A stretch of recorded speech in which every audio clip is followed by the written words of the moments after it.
RBI ने reverse repo rate में 25 BPS की दर से 3.75% की कटौती की है। टीएलटीआरओ 2.0 की 50,000 करोड़ रुपए की घोषणा की। भारतीय रिजर्व बैंक आरबीआई ने शुक्रवार को बैंकों को उधार देने के लिए अधिक पूंजी मुक्त कर दिया। छाया बैंकों और माइक्रो फाइनेंस संस्थानों के तरलता तनाव को दूर करने के लिए 50,000 करोड़ रुपए की लक्षित लंबी अवधि के रेपो ऑपरेशन एलटीआरओ 2.0 की घोषणा की है। आगे दर में कटौती की संभावना है। एक महीने के भीतर दूसरी बार मीडिया को संबोधित करते हुए राज्यपाल शक्तिकांत दास ने सिस्टम में पर्याप्त तरलता बनाए रखने के उद्देश्य से नए उपायों का अनावरण किया, जिससे बैंकों को बेहतर क्रेडिट प्रवाह सुनिश्चित करने और वित्तीय बाजारों के सामान्य कामकाज की सक्षम करने के लिए सुविधा और प्रोत्साहन मिला। आरबीआई ने रिवर्स रेपो दर को 25 बीपीएस से 3.75% तक घटा दिया है, जिससे वाणिज्यिक बैंकों के लिए केंद्रीय बैंक के साथ नकद पार करना कम आकर्षक हो गया है। केंद्रीय बैंक ने रेपो दर के साथ छेड़छाड़ नहीं की, लेकिन राज्यपाल ने कहा कि मुद्रास्फीति का अनुमान 1 या 2 महीने के भीतर अपने लक्ष्य से नीचे जाने की संभावना है, जो कोविड द्वारा उत्पन्न चुनौतियों को बेहतर तरीके से संबोधित करने के लिए अधिक नीति स्थान बनाएगा।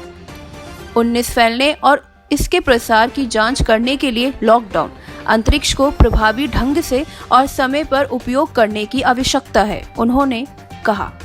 इससे पहले 27 मार्च को आरबीआई ने अर्थव्यवस्था को कोविड-19 महामारी से लड़ने में मदद के लिए रेपो रेट को 75 आधार अंकों से घटाकर 5.15% कर 4.40% कर दिया था। इसके साथ ही रिवर्स रेपो दर में 90 आधार अंकों की कटौती करके 4.90% से 4% कर दिया गया, ताकि यह सुनिश्चित हो सके कि बैंक आरबीआई के साथ फंड पार्क नहीं करते हैं और अर्थव्यवस्था के उत्पादक क्षेत्रों और ऋण देना शुरू करते हैं। केंद्रीय बैंक ने एनबीएफसी और माइक्रो फाइनेंस संस्थानों की तरलता की जरूरतों को पूरा करने के लिए टीएलटीआरओ 2.0 नामक लंबी अवधि के रेपो ऑपरेशन के लिए विशेष रूप से 50,000 करोड़ रुपए के लक्ष्य की घोषणा की। इन फंडों का लाभ उठाने वाले बैंकों को 1 महीने के भीतर सामान तैनात करने की आवश्यकता होगी और 50% पैसा मिड साइज एनबीएफसी और एमएफआई के लिए लगाया गया है।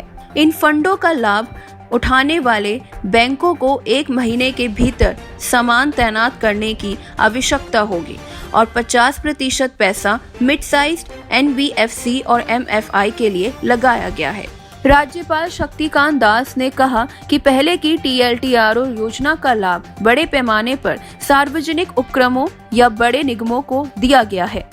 उन्होंने छाया बैंकिंग और माइक्रो फाइनेंस क्षेत्रों को और अधिक पूंजी उपलब्ध कराने के लिए टीएलटीआरओ 2.0 की आवश्यकता को पूरा करने का वादा किया।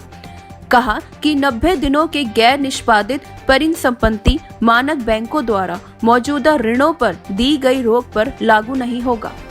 फिलहाल के लिए बस इतना ही। देखते रहिए सतर्क भारत, सतर्क हर वक्त।